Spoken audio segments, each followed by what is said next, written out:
दोस्तों इमेजिन करिए 1970 का साल।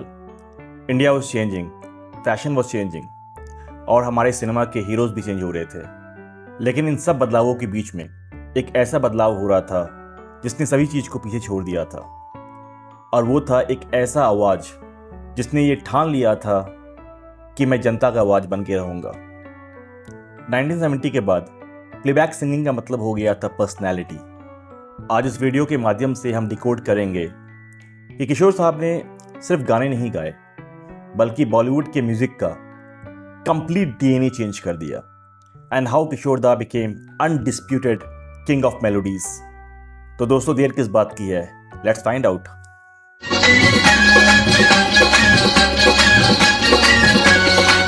दोस्तों 1960s तक प्लेबैक सिंगिंग जो थी वो काफी फॉर्मल थी।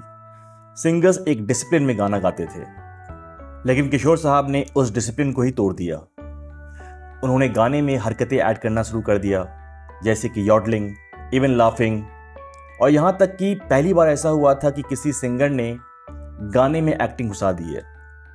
और दोस्तों यही नहीं, आपने नोटिस किया होगा कि किशोर दा कभी कभी सिर्फ गाना नहीं गाते थे, पर गाने में वो धीरे धीरे बात भी करते थे, जैसे कि as if he is not only singing a song but he is having a real conversation.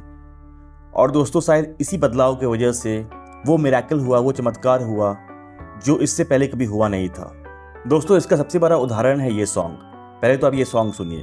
रूप तेरा मस्ताना, प्यार मेरा दीवाना। अगर इस सॉन्ग को आप टेक्निकली सुनोगे तो आपको लगेगा कि ये एक रोमांटिक ट्रैक है, राइट? लेकिन दोस्तों फैक्ट ये है कि किशोर दा ने इस सॉन्ग को एक रियल एक्सपीरियंस बना दिया।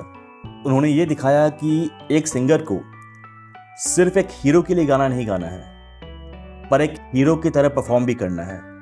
अब मुझे लगता है कि ये एक पहला सॉन्ग था जिसमें हीरो भी उतना ही एक्टिंग कर रहा है जितना कि सिंगर एक्टिंग कर रहे हैं।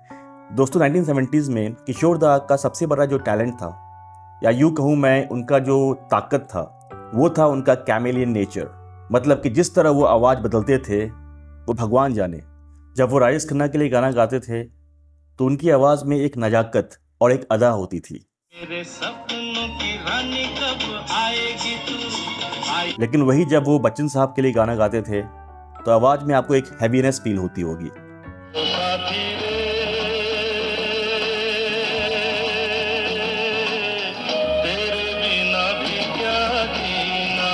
ये वॉइस मॉड्यूलेशन इतना परफेक्ट बैठता था कि ऑडियंस को लगता था कि हीरो खुद गाना गा रहा है। इस रेवोल्यूशन में जो सबसे बड़ा हाथ था, या यूँ कहूँ एक सबसे बड़ा जो सपोर्ट था, वो था आर.डी. बर्मन का और टेक्नोलॉजी का।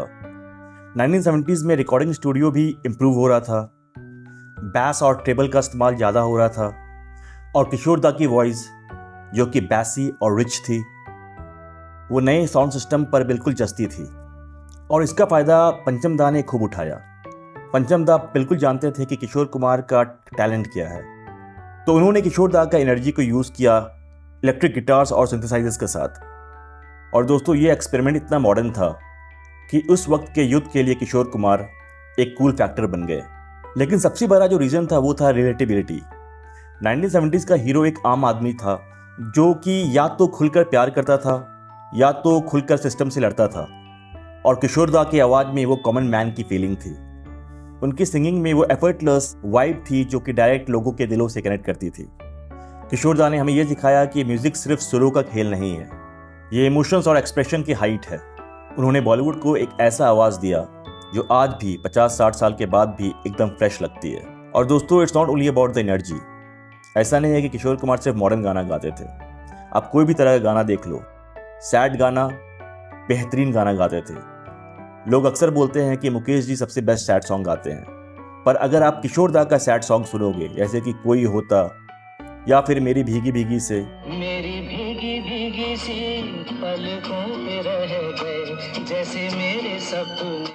किशोर दा ने यह प्रूव किया कि when it comes to voice modulation, voice change, any genre of singing, no singer can come closer to him. तो दोस्तों इसी के साथ आप ये बताइए, आपके लिए किशोर दा का कौन सा गाना है जो 70s की वाइब को बेस्ट डिफाइन करती है? Is it the romance of Rajesh Khanna और स्वैग ऑफ मिस्टर बच्चन? मुझे कमेंट्स में अपना ओपिनियन जरूर बताइए, क्योंकि आपका हर कमेंट्स मेरे लिए काफ़ी इंपॉर्टेंट है और मुझे एक नई रिसर्च की तरफ ले जाता है। वीडियो पसंद आए तो चैनल को सब्सक्राइब करना बिल्कुल ना भूले। जल्दी मिलते हैं अपने नेक्स्ट वीडियो में।